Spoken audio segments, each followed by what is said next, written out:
had my mother and father take me to this man. And your grandma's intention was what? To have me killed.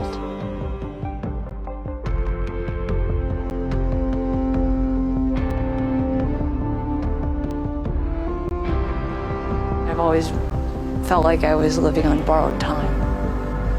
Why do you think that is? Look at my life, this crazy life.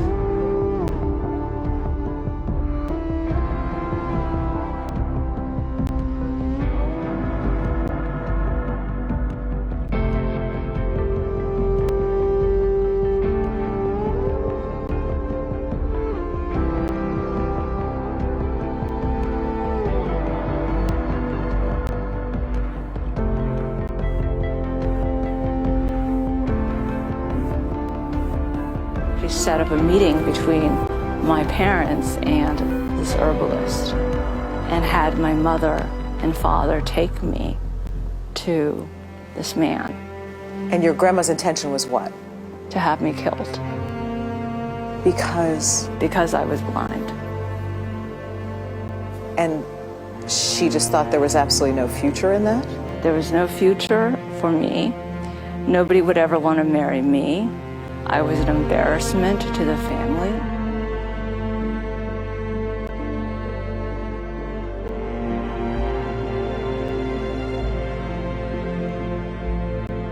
So when they took you to this herbalist, what happened?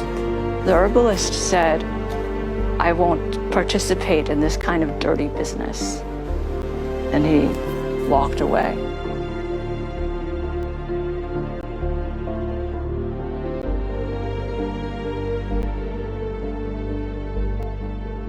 Here's my mother, who doesn't speak any English, okay? And she gets me to this young pediatric ophthalmologist who's never seen a case like mine before. And he tells her, I don't know how much vision I can give her, but we can try. But you're still legally blind. I'm still legally blind. I cannot drive, I can't play tennis. Like, my dream is to play tennis.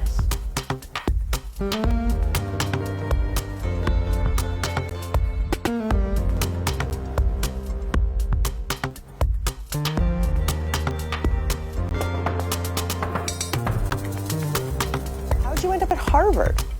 I think I was driven by a lot of anger. Anger? Anger. I had a lot of anger inside.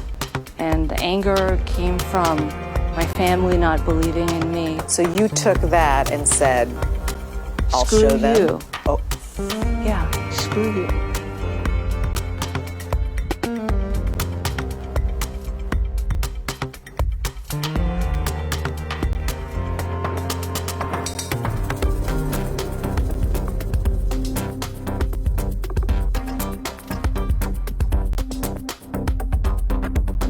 So I've had multiple surgeries, multiple radiation treatments, multiple chemotherapy regimens, multiple clinical trials.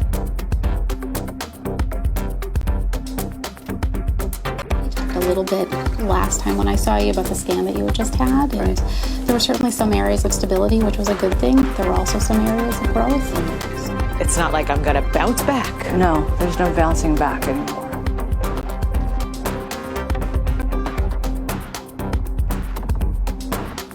The very moment that I had cancer, my kids knew.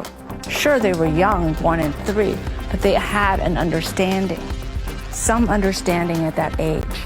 Did you and Josh make a conscious decision to tell them? I don't know if it was conscious, it was sort of intuitive, because we're both such honest people with our children.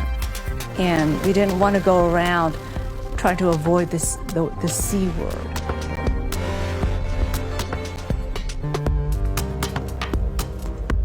What do you think of cancer? Bad. It's bad for you. Yeah.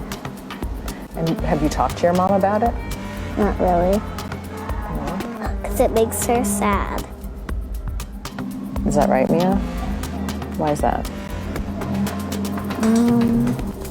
Because Mommy's dying. Do you worry that it's too much of a burden for these little girls to talk about these things? I think that, I've heard these so-called mental health professionals say, that these kids are they're fragile, they're gonna break. And I think, well, what I think of kids? They're like weeds. As long as we love them, they're gonna have the capacity to get through anything. What would you say to people out there who say, oh, you're too young to talk about this stuff? No, I'm not. Why not? Because it's actually happening in real life and you don't know how it feels like.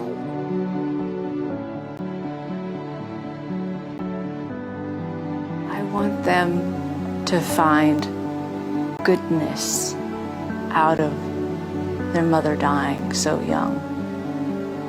I want them to learn how to live with passion and love.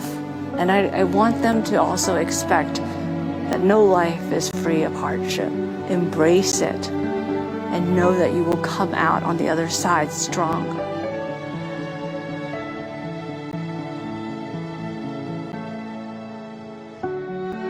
I've had this life, a somewhat difficult life, where I've had to overcome a lot of things, right? But I want to convey within every human being is the capacity to overcome those same things. We just have to find it.